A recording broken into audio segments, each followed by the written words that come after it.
नमस्ते दोस्तों, आप सभी का स्वागत है। दोस्तों, एक वरिष्ठ राजनेता सलमान खुर्शीद की ओर से अपनी नई पुस्तक के अंदर कथित तौर पर हिंदुत्व की तुलना आतंकवादी समूहों के साथ की गई है, जिसमें बोको हराम और आईएसआईएस शामिल हैं और इनकी जिहादी विचारधारा के साथ उन्होंने हिंदुत्व की तुलना की। इसके बाद पूरे देश में विवाद छिड़ गया। हिंदुत्व और हिंदू विचारधारा, अब बहुत सारे राजनेता हिंदू विचारधारा या हिंदुत्व को लेकर अलग अलग बयान दे रहे हैं। आप सभी का स्वागत है हमारी इस खास चर्चा में। मुद्दा जरूरी है। आज हमारे साथ मौजूद हैं आर्य समाज के प्रवक्ता डॉक्टर श्री विनय विद्यालंकार जी और हमारे साथ समाजसेवी श्री शिवा शास्त्री जी मौजूद हैं। आप दोनों ही मेहमानों का इस कार्यक्रम में बहुत बहुत स्वागत है। डॉक्टर साहब, सबसे पहले आपसे जानना चाहूँगा, ये जो विवाद हिंदुत्व को आतंकवाद की विचारधारा के साथ जोड़ा गया, भले ही वो एक या दो लाइनें हैं पूरी पुस्तक के अंदर। सबसे पहला सवाल, कभी कह दिया जाता है कि हिंदू एक विचारधारा है, एक जीवन जीने का ढंग है, कभी उसको आतंकवाद के साथ जोड़ दिया जाता है। तो वास्तव में मैं आपसे जानना चाहूँगा कि हिंदुत्व है क्या? क्या ये हिंदुत्व और हिंदू अलग अलग हैं? अमित जी, ये विषय वस्तुतः बड़ा ही अटपटा सा लगता है जब कोई भाषा का ज्ञान न रखने वाला ये कहता है कि हिंदू अलग है, हिंदुत्व अलग है। निश्चित रूप से हमारी समाज के मंच से बात कर रहे हैं। सत्य सनातन वैदिक धर्म को मानने वाला जो समाज है, वर्तमान उस समाज के लिए हिंदू शब्द का प्रयोग होता है। और हिंदू समाज जितना सहिष्णु है, जितना सरलता का व्यवहार करने वाला है, उसी का दुष्परिणाम है कि कुछ लोग इन बातों को कहने में कतई संकोच नहीं करते।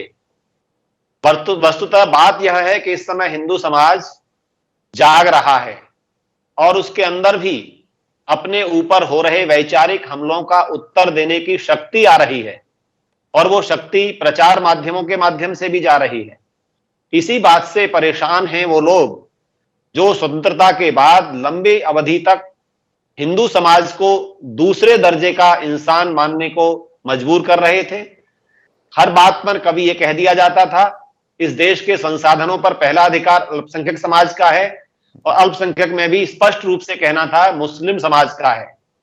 जब ये बातें देश के अंदर चल रही थी, ऐसी बातों को चलाने वाले आज उन्हें लगता है कि हिंदू समाज प्रत्युत्तर क्यों दे रहा है, ये जवाब क्यों दे रहा है, ये गद्दारों को गद्दार कहने की शक्ति कहां से ले आया है। तो ऐसे लोगों ने, जिन्होंने देशभक्ति नहीं जानी, जो राष्ट्र से ऊपर अपनी पार्टियों को, अपने विचारों को मानते हैं, तुष्टीकरण को मानते हैं, ऐसे लोगों की विचारधारा जब उनको उत्तर मिलता है तो निश्चित रूप से बौखला जाती है। और ये जिस महोदय ने, सलमान खुर्शीद ने साहब ने ये पुस्तक लिखी है, निश्चित रूप से वैचारिक दरिद्रता कहूंगा उनकी मैं।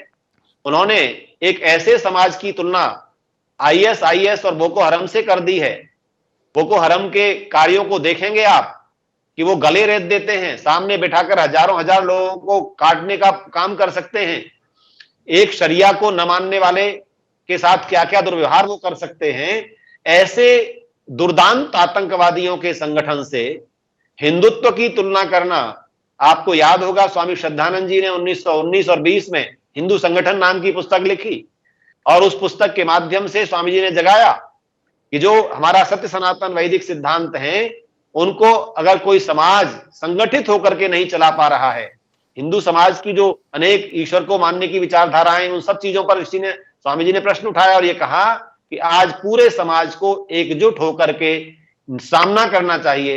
और जो स्वामी जी की संभावना और आशंका व्यक्त की थी उन्होंने कि आने वाले 100 वर्ष के अंदर यदि समाज इकट्ठा नहीं हुआ, संगठित नहीं हुआ, तो निश्चित रूप से विधर्मी शक्तियां इस पर शासन करने लग जाएंगी।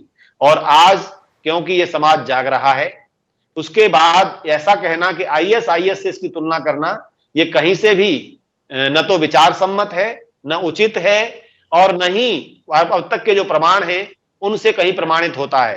क्योंकि हिंदू समाज ने केवल और केवल आत्मरक्षा का पहला कदम बढ़ाया है।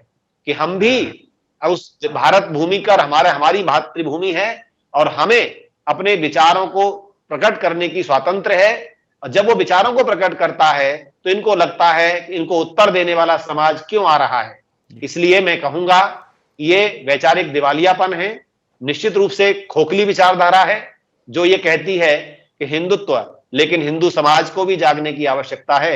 मैं आगे चर्चा करूंगा आपसे कि हिंदू समाज, मैं समाज शब्द का प्रयोग कर रहा हूं क्योंकि हिंदू धर्म नाम से कोई धर्म नहीं है। सत्य सनातन धर्म को, वैदिक धर्म को मानने वाला जो समाज है, जिसने हो सकता है कि वैचारिक अलग अलग धाराएं बन गई हों, लेकिन हम सब सब सनातन है। वेद में कहा गया है सनातनम एनम आहु उत अद्य स्यात् पुनर्नवः।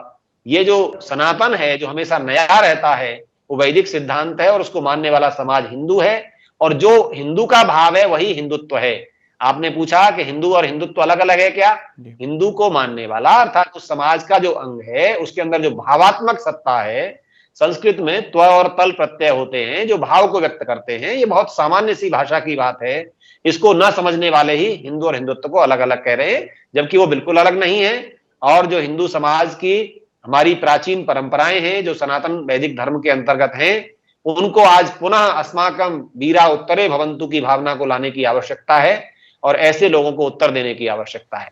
जी बिल्कुल सही कहा, ऐसे लोगों को उत्तर देने की आवश्यकता। और ये जो उत्तर दिए जा रहे हैं, भले ही वो मीडिया या सोशल मीडिया के माध्यम से हो, तो जो इस विचारधारा को मानने वाले लोग हैं, क्योंकि अगर हम देखें तो कुछ समय पहले तक एक अफवाह या एक विचारधारा को पैदा करने का प्रयास किया गया था जिसमें कहा गया था हिंदू आतंकवाद, जैसे मुस्लिम आतंकवाद पूरी दुनिया में फैला हुआ है, लेकिन उसमें मालेगांव बम ब्लास्ट के बाद एक नई थ्योरी पैदा करने का प्रयास किया गया, जिसके बाद कोर्ट ने बहुत सारे आरोपियों को आरोप मुक्त किया। ये बात अलग है कि वो क्या और क्यों ये साबित करने का प्रयास किया गया हिंदू आतंकवाद। तो ये तो षड्यंत्र हमारे देश में काफ़ी लंबे समय से चलता चला आ रहा है, अलग अलग सरकारों के समय। शिवा जी, आपसे जानना चाहूँगा कि अभी जिस प्रकार से ये एक विवाद का विषय बन गया है कि हिंदुत्व और हिंदू धर्म अलग, सलमान खुर्शीद की पार्टी के जो भूतपूर्व अध्यक्ष हैं उन्होंने भी यही कहा कि हिंदू और हिंदुत्व अलग अलग है। हम हिंदू धर्म के बारे में कुछ नहीं कह रहे, हम केवल हिंदुत्व के बारे में कह रहे हैं, क्योंकि हिंदुत्व के कारण बहुत सारे सिखों पे अत्याचार होता है, बहुत सारे मुसलमानों पे अत्याचार होता है। और वो ये बात हम कहें तो आज जो बहुत सारे आंदोलन चल रहे हैं जो कि अलग अलग विषयों के कारण चल रहे हैं, उनको भुनाने का कोशिश है एक तरह से। सिखों और हिंदू मुसलमानों के ऊपर आतंकवाद, हिंदुत्व का आतंकवाद, ये एक कोई राजनीति करके हमारे जो सत्य सनातन हिंदू धर्म है इसको खराब करने, उसको बदनाम करने की साजिश है। नमस्ते सभी साथियों को और आपकी टीम को भी। अमित जी, हिंदू और हिंदुत्व ना कभी अलग था, ना अलग है और ना ही ये कभी अलग होगा।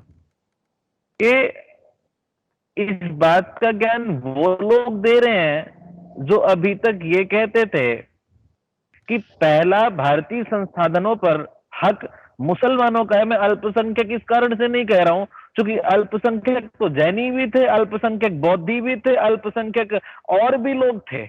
उनका ये कहने का मतलब नहीं था कि पहला हक संसाधनों पर अल्पसंख्यकों का है। उनका पहला कहना ये था कि पहला हक भारतीय संसाधनों पर मुसलमानों का है। और विडंबना तो ये देखिए कि ये किस लेवल का व्यक्ति ऐसे पुस्तक में कोटेशंस दे रहा है। ये कोई सामान्य व्यक्ति नहीं है, किसी यूनिवर्सिटी में प्रोफेसर नहीं है या किसी कॉलेज में टीचर नहीं है।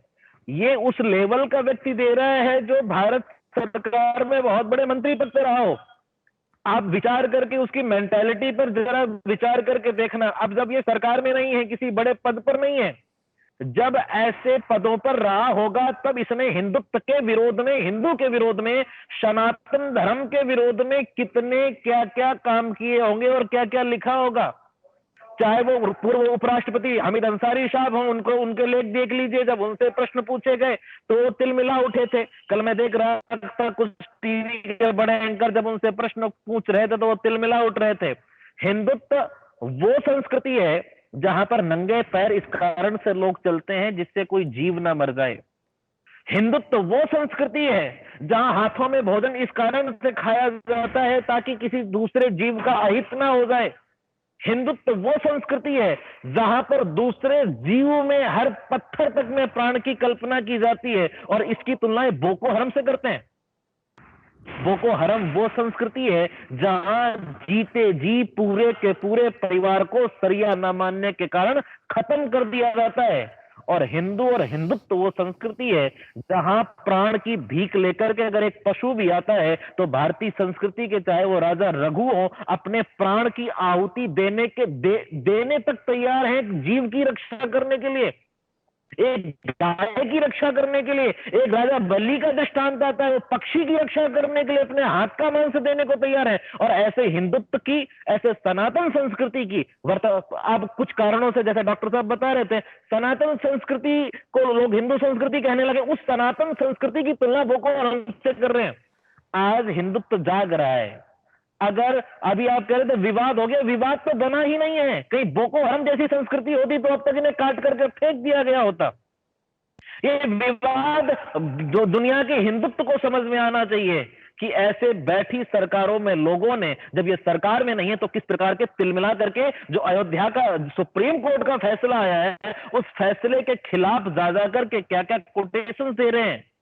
ये लोगों को हिंदुत्व के खिलाफ भड़का रहे हैं। ना हिंदू का हिंदुत्व, हिंदू बिल्कुल अलग नहीं है। ये बात हिंदू और हिंदुत्व का ज्ञान वो दे रहे हैं जिनकी माँ या पिता इटालियन थे। हिंदू और हिंदुत्व की संस्कृति का ज्ञान वो दे रहे हैं जिनकी माँ का जन्म इटालियन में हुआ है, इटाली में हुआ है। विचार करके देखो, क्या ईसाई और ईसाइयत अलग अलग है? कभी ये बता दें, राहुल गांधी जी एक दिन कहते नहीं ईसाई और ईसाइयत अलग अलग है, ईसाइयत की तुलना ये तालिबानियों से करते हैं। कभी कोई ये कहते इस्लाम और मुसलमान अलग अलग है, कहने में सामर्थ्य है क्या राहुल गांधी के मन मस्तिष्क में? किसी में पुस्तक लिखने की इतनी शक्ति है? ऐसी संस्कृति के माध्यम से, ऐसे विचारों के माध्यम से सिर्फ और सिर्फ हमारी संस्कृति को खत्म करने का प्रयत्न किया गया। कहीं ना कहीं दूसरे मजहबी लोगों को अवेयर किया जा रहा है कि तुम खड़े हो जाओ, तुम खड़े हो जाओ। लेकिन थोड़ी गर्व की बात यह भी है कि अब हिंदुत्व और सनातन संस्कृति के लोग जाग रहे हैं, जिन्होंने ऐसी कोटेशन, चाहे वो पुस्तक में एक जगह लाइन आई हो, चाहे 5 जगह लाइन आई हो, चाहे 10 जगह लाइन आई हो, उसके लिए जागृत होकर के आवाज उठाना शुरू कर दिए हैं। यही इनके लिए सबसे बड़ा इनको खौफ लग रहा है, सबसे बड़ी बातें लग रही कि ये हमारी पोल ना खुल जाए। तो हमने 70 सालों में हिंदुओं को कमजोर करने के लिए, चाहे वो मीडिया के माध्यम से, चाहे वो सिलेबस के माध्यम से, चाहे वो भारत के पहले शिक्षा मंत्री जिनका जन्म मक्का मदीना में हुआ था, उनके माध्यम से संस्कृति को खराब करने का काम हमने किया है। अभी लोग जाग रहे हैं, बस इनको ये चीजें हजम नहीं हो रही हैं। अच्छा, जी बिल्कुल आपने सही कहा। डॉक्टर साहब, साल 1995 में सुप्रीम कोर्ट ने हिंदू धर्म और हिंदुत्व नाम से एक के ऊपर एक टिप्पणी करी थी, और उन्होंने कहा था कि हिंदू धर्म और हिंदुत्व जीवन व्यतीत करने का एक मार्ग है, और इसकी तुलना कट्टरता से करना एक मिथ्या या दोष होगा। अदालत ने यह भी कहा था कि इसके विपरीत हिंदुत्व शब्द का प्रयोग मत निरपेक्षता को प्रोत्साहन देने के लिए किया जाना चाहिए। तो जो अभी हम चर्चा कर रहे हैं, अदालत ने जो अपना मत दिया, अपनी राय दी, टिप्पणी की, उसके बाद ये जो राजनीतिक पार्टियां हैं ये हिंदुत्व को सावरकर से जोड़कर बात करती हैं, क्योंकि सावरकर ने एक 1923 के अंदर एक पुस्तक लिखी थी, उसके साथ जोड़कर वो हिंदुत्व और हिंदू शब्द को अलग अलग करते हैं। तो आप इस पे क्या कहेंगे कि ये इस प्रकार की टिप्पणियों के बाद अब समय है कि हमें सोचना होगा कि वास्तव में लोगों को बताना होगा हिंदुत्व वास्तव में क्या है? अमित जी, बात यह है कि सावरकर जी को हर मामले में घसीटना इनकी नियति बन गई है, इनका स्वभाव बन गया है। वीर सावरकर पक्के राष्ट्रभक्त हैं, और उन्होंने जो भी हिंदुत्व और हिंदू पर उठाया है, जो जागरूकता के लिए पुस्तक लिखी है, उसको इन्होंने किसी ने पढ़ा भी नहीं आज तक। जैसा मैंने हिंदू संगठन के लिए आपको कहा, स्वामी श्रद्धानंद जी ने लिखी, इन पुस्तकों को ये पढ़ते नहीं है। और ऐसे प्रश्न उठाना कि हिंदू और हिंदुत्व अलग है, मैं बार बार कह रहा हूं, शिवा शास्त्री जी ने भी कहा कि हिंदू और हिंदुत्व बिल्कुल अलग नहीं है। मैंने आपको अर्थ शब्द का भाव भी बताया कि जो हिंदू संस्कृति है, जो सत्य सनातन संस्कृति है, उसको जो जीता है वही हिंदुत्व है, उसका जो भाव जहां है वो हिंदुत्व है। जैसे आर्य और आर्यत्व है, हिंदू और हिंदुत्व है, ईसाई और ईसाइयत है, वैसा ही शब्द है। और जो इन्होंने कहा कि सुप्रीम कोर्ट का जो ऑर्डर था वह भी इन्हीं के ऊपर इनके कुतर्कों का उत्तर था, जिसमें यह कहा गया कि हिंदू एक जीवन पद्धति है और हमारी संस्कृति ही, सनातन संस्कृति ही जीवन पद्धति है। हमारे जब गीता में शब्द आता है स्वधर्मे निधनम श्रेयः, तो उसका कर्तव्य, उसका अर्थ है कि अपने कर्तव्य के लिए जीवन अर्पित करना पड़े तब भी श्रेयस्कर मानना चाहिए। तो हमारा जो कर्तव्य है वो मानव समाज की सेवा ही नहीं, प्राणी मात्र की सेवा है, प्राणी मात्र की रक्षा है। तो हिंदुत्व के अंदर जो मैं कह रहा था आपसे कि हिंदू समाज इतना दयालु है, इतना सहिष्णु है, इतना पर हित के लिए चिंतन करने वाला है कि यहां तो जिन मुसलमानों ने, जिन ईसाइयों ने हमारे यहाँ इतने लंबे समय तक शासन किया, उन पर भी हमने हम बहुसंख्या में थे, बहुत संख्या हमारे पास थी, लेकिन क्योंकि स्वभाव में नहीं था, वो हमले किए होते तो क्या ये राज कर पाते? छत्रपति शिवाजी महाराज के हम पौरुष को याद करते हैं। आप उनके सामने लाई गई उस महिला को आप पढ़ें, जब उनके सैनिक लेकर के आए तो उन्होंने क्या कहा, काश मेरी मां भी इतनी सुंदर होती। हम उस संस्कृति के संवाहक हैं जहां पर परस्त्री को मांग मान करके, ये बोको हराम की बात कर रहे हैं जहां पर कितनी महिलाओं के साथ दुराचार इनके आतंकवादी करते हैं। आईएस के जो आतंकवादी हैं सीरिया में जाकर के देखें, ये लोग जो भारत में आज बोको हराम से तुलना करने की हिम्मत कर पा रहे हैं। मैं फिर कहता हूं कि ये हिम्मत इसलिए कर पा रहे हैं कि हिंदू सनातन संस्कृति सरलता है, सहजता है। अगर हमारे अंदर भी वही कट्टरता और दृढ़ता आएगी तो इनमें से एक भी बोलने की हिम्मत नहीं कर पाएगा। ये जो बातें आज करने की हिम्मत कर पाते हैं, हमें निश्चित रूप से आज आवश्यकता है जागने की। हम सहिष्णु हों, लेकिन ऐसे आतंकियों का समर्थन करने वाले और उनसे तुलना करने वाले लोगों के प्रति हमें सहनशील नहीं होना, इनको जवाब देना ही चाहिए। और आज तो हम शब्दों से जवाब दे रहे हैं, आने वाली पीढ़ियों को हम इस बात के लिए भी तैयार करेंगे कि ऐसे लोगों को जवाब इन्हीं की भाषा में देना शुरू करना चाहिए। भारतीय समाज जब तक इनको इनकी भाषा में जवाब नहीं देगा तो शायद ये ऐसी हिम्मत करते रहेंगे। और ऐसी हिम्मत करने वाले जो बोको हराम से तुलना करते हैं, सुप्रीम कोर्ट की बात को सुन लें, वीर सावरकर की पुस्तक को पढ़ के तो देख लें एक बार, उन्होंने कितना संघर्ष किया है। जो व्यक्ति इतने लंबे समय तक काला पानी की जेल को काट कर आया हो, मुझे तो कई बार पीड़ा होती है कि हम इन पर एक्शन नहीं कर पाते। जो हमारे इन त्यागियों को, वीरों को, बलिदानियों को गालियां देते हैं ये लोग, इनकी कैसी हिम्मत होती है कि आतंकवादियों की तुलना वीर सावरकर से कर पाते हैं। अरे वीर सावरकर के जीवन को देखो, जिन्होंने इतने लंबे समय तक, जो लोग ये आज मैं आपको कह रहा हूं शायद आपके अंदर ही प्रश्न आए कि कहते हैं कि वीर सावरकर ने माफी मांगी थी। अरे वीर सावरकर ने अपने राष्ट्र के प्रति किए गए बलिदान के लिए कोई माफी नहीं मांगी। और उन्होंने, आप सोचिए, अगर माफी मांगने का प्रकरण ये कहते भी हैं, क्या उनकी सजा कहीं कम हुई? क्या उनको किसी प्रकार का राहत मिली कि उन्हें काले पानी से बाहर निकाला गया हो? तो मैं फिर कहता हूं, वीर सावरकर जी भी हमारे लिए वंदनीय हैं। उन्होंने बहुत बड़ा कार्य किया। स्वामी श्रद्धानंद जी ने 1920 में पुस्तक लिखी, 1923 में उन्होंने पुस्तक लिखी और समाज को जगाने का कार्य किया। और सुप्रीम कोर्ट भी ये कहता है कि हिंदू एक जीवन पद्धति है। तो हमारी भारतीय संस्कृति, वैदिक संस्कृति मानव मात्र को जीवन पद्धति सिखाती है। हम तो उस मनुस्मृति के श्लोक को याद करें, एतद्देश प्रसूतस्य सकाशाद अग्रजन्मनः स्वम स्वम चरित्रम शिक्षेरन पृथिव्याम सर्वमानवा।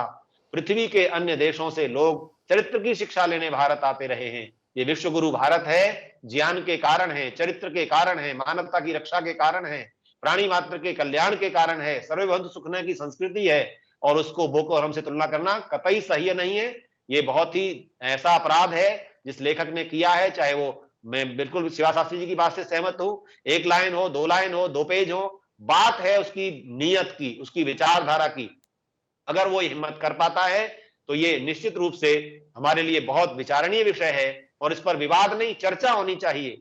और ऐसे लोगों को गली मोहल्ले तक में उत्तर मिलने चाहिए कि आप ऐसी बात की हिम्मत कर कैसे पाते हो? क्या ये कोई कह पाएगा?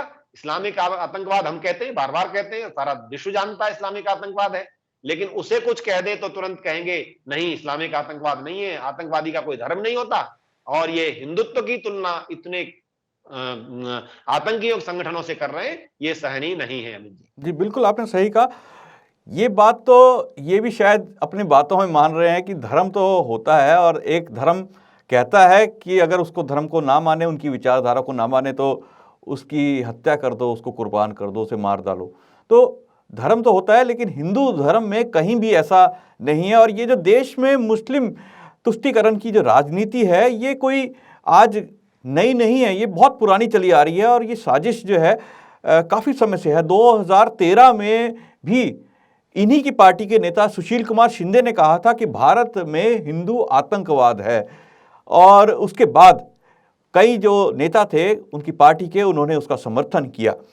सलमान खुर्शीद ने भी 2008 के जो बाटला हाउस एनकाउंटर, जिसके ऊपर अभी कुछ समय पहले फैसला आया और उसमें सज़ा दी गई, उसके जो आरोपी थे, उसमें कहा गया कि इस एनकाउंटर में मारे गए आतंकवादियों के लिए उनकी जो प्रेसिडेंट हैं, उनकी आंखों में आंसू आ गए थे। तो आज ये वही सलमान खुर्शीद हैं जो हिंदुत्व की तुलना जो है आतंकवादी संगठनों से कर रहे हैं। शिवाजी, आपको लगता है कि ये जो आने वाले समय में कुछ राज्यों में चुनाव होंगे, उस चुनाव के कारण ये जो मुस्लिम तुष्टीकरण की राजनीति की जा रही है और इसका शिकार हो रहा है हिंदू सनातन धर्म, उसको बदनाम किया जा रहा है, केवल और केवल राजनीति इनका मकसद है? उत्तर प्रदेश, पंजाब के चुनावों को देखते हुए इस पार्टी का कुछ पार्टियां अमित जी सिर्फ और सिर्फ हिंदू मुस्लिम पर ही चुनाव करती हैं। चुनाव तो वो पार्टियां, चाहे अभी जिन्ना का नाम आना हो, भारतीय चुनावों से, भारतीय संस्कृति से जिन्ना का क्या लेना देना। ऐसी पार्टियां, ऐसे कुछ लोग ये कहते हैं कि जिन्ना भारत का प्रधानमंत्री होता, जिन्ना भारत की आजादी का नायक है, उन महान लोगों से उसकी कम तुलना कर देना। आप ये सोचिए, इनकी मेंटालिटी में वोट बैंक को बढ़ाने के लिए हिंदुओं के खिलाफ कितनी साजिशें की जा रही होंगी। आप एक बात समझ लीजिए, जो अभी इनके दिल में चलता था, जो इनके अभी मन मस्तिष्क में चलता था, वो लेखनी के माध्यम से पुस्तकों में आ गया है। जो इनके मस्तिष्क में चलता था, बाहर निकल करके नहीं आता था, वो इनके भाषणों के माध्यम से जुबान पर आ गया है। अगर अभी भी हिंदुत्व के लोग, हिंदू को जानने वाले लोग, सनातन धर्मी लोग अभी भी नहीं जागे, तो तुम्हारे पास सनातनियों, हिंदुओं समय बहुत शॉर्ट बचा है। कुछ पार्टियों को छोड़ करके बाकी नेताओं ने अपनी राजनीति के लिए, अपने को आपको गद्दी में बैठे रहने के लिए, उन्होंने हिंदुत्व को खत्म करने की बड़ी गहरी साजिश कर ली है। जबकि उनको ये बात भी पता है अंदर ही अंदर कि हमें मुसलमानों से वोट लेकर के या और किसी से वोट लेकर के 10-20 साल राजनीति करने वाले हैं। अगर हम ऐसे ही, उनको ये बात पता है, ऐसे ही राजनीति करते रहे तो हमारी आने वाली संतानों को कलमा पढ़ना पड़ेगा। ये बात उनको पता है, ये बात उनको पता है। लेकिन क्या उनके मन में विचार चल रहा है, क्या कैसी संस्कृति चल रही है, उसका सबसे बड़ा अगर कोई जिम्मेदार है तो 47 के बाद से पढ़ाया जाने वाला इतिहास है। अगर ये इतिहास में वीर शिवाजी को पढ़ाता, ये इतिहास में वीर हकीकत राय को पढ़ाता, ये इतिहास में सुभाष चंद्र बोस को पढ़ाता, ये इतिहास में बार बार महाराणा प्रताप को पढ़ाता, ये इतिहास बार बार हमें झांसी की रानी का पढ़ाता, तो शायद हम इतने कायर और कमजोर इतने वर्षों तक न रहते। अगर हम जाग रहे हैं तो चाहे वो आपका मीडिया के माध्यम से हमें ऐसी सोशल स्लाइड्स या हम कुछ डाटा को पढ़ रहे हैं, इस कारण से आज हम इसके विरोध में खड़े हैं। आप कल्पना करके देखिए, अगर इतनी अवेयरनेस ना होती तो वो पुस्तक छप जाती, घर घर पहुंच जाती, कोई विरोध नहीं होता। और इस पुस्तक को प्रकाशित करने के लिए, इस पुस्तक के जिस दिन ये प्रमोट हो रही है, कौन व्यक्ति आ रहे हैं जरा विचार करके देखो। भारत का पूर्व गृह मंत्री, वित्त मंत्री पी चिदम्बरम और मध्य प्रदेश के पूर्व मुख्यमंत्री दिग्विजय सिंह, जिन्होंने क्या कहते हैं भगवा आतंकवाद का नाम दिया, ये लोग इनकी पुस्तकों को दुनिया के सामने के लिए ला रहे हैं ताकि घर घर में पुस्तक जाए और हिंदुत्व की तुलना बोको हराम या आईसीआई से कंपैरिजन करके लोगों के मन मस्तिष्क में हिंदुत्व के खिलाफ एक बहुत बड़ा बीज बो दिया जाए। और जो लोग कहते हैं सुप्रीम कोर्ट का फैसला एक भी नहीं मानते, ये कहते हैं राम मंदिर, कहते हैं अभी कुछ दिन पहले मैं किसी का बयान सुन रहा था, नहीं हमारी बाबरी मस्जिद फिर वहीं बनेगी।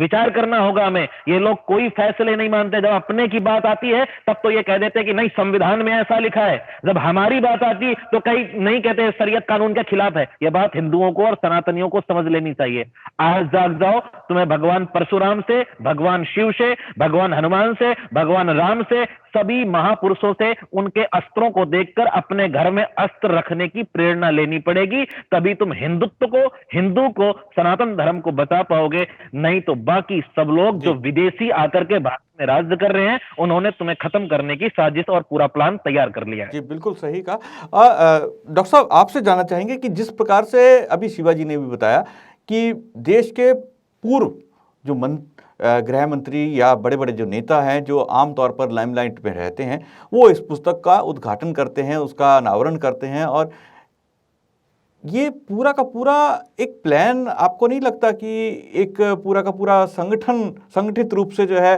ये प्लान लेके चला है कि एक विवाद खड़ा किया जाए और नेगेटिव पब्लिसिटी के जरिए कुछ ऐसा किया जाए कि हिंदू को बदनाम किया जाए, हिंदू का मनोबल कम किया जाए? ये सब चीज़ें एक प्लान आपको नहीं लगती? अमित जी, ये प्लान जिन लोगों की है, आप उनके कारनामे देख रहे हैं। जो व्यक्ति देश का गृह मंत्री रहा, उसे महीनों जेल में रहना पड़ा और इतनी वित्तीय अनियमितताएं उसने वित्त मंत्री रहते की, अपने बेटे की कंपनियों को प्रमोट किया। तो ये सारा का सारा कार्य इनका बताता है कि ये वास्तव में किस प्रकार से अपनी राजनीति कर रहे थे। और वही लोग जिसमें सम्मिलित होते हैं पुस्तक के विमोचन में, और वहां आकर के भी भाषण उसी तरह के दिए जा रहे हैं इनके द्वारा। आप दिग्विजय सिंह के भाषण को सुनते, पी चिदम्बरम के भाषण को सुनते, इन लोगों ने वहां खड़े होकर के भी यही कहा कि इस देश में हिंदुत्व आतंकवाद के रूप में विकसित हो रहा है। और ऐसे हिंदू समाज, ये कहा उन लोगों ने कि हिंदू समाज, हिंदू अलग है और हिंदुत्व अलग है। ये बार बार इन बातों को कहना, ये तो इनके मानसिक दिवालियेपन को भी प्रस्तुत करता है। जैसा कि मैंने कहा, इतनी सरल सी बात है कि जो हिंदू में भाव है, जो इसकी संस्कृति है, वो हिंदुत्व है, और उसको ये बाकी प्रस्तुत करते हैं। दूसरा, इन लोगों को निश्चित रूप से भारतीय जनता को, भारत की जो जनता है, उस जनता को जवाब देना है। और हम और आप सब मिलकर के यही बात कर रहे हैं कि हिंदू जागेगा, और अधिक जागना चाहिए। जाग रहा है तो इनकी ये हालत है, और अधिक जागेगा तो वास्तव में इनको सही मुकाम जो मिलना चाहिए था वो मिलेगा। और हम राष्ट्रवादी शक्तियों को एकजुट होकर के, मैं फिर कहता हूं, हिंदू इसलिए हमारे दबाया जा सकता है क्योंकि ये बटा हुआ है। हिंदू बटेगा तो कटेगा, मैं कह रहा हूं, हिंदू बटेगा तो कटेगा। इसको बटना बंद करना है हमें। एक ईश्वर, एक उपासना पद्धति, एक हमारी भारतीय संस्कृति, हमें इसको स्वीकार करना चाहिए, तब ऐसे लोगों को जवाब मिलेगा। इनकी हिमाकत इसीलिए कर पाते हैं ये, क्योंकि बहुत बड़ा हिंदू समाज आज भी कहने लग रहा है, अरे साहब ये तो राजनीतिक स्टंट है। अरे आपको नहीं पता, ये राजनीतिक स्टंट नहीं है, ये आपकी संस्कृति को समाप्त करने वाली शक्तियां एकजुट होकर के अपने ऐसे ऐसे कार्य करती हैं।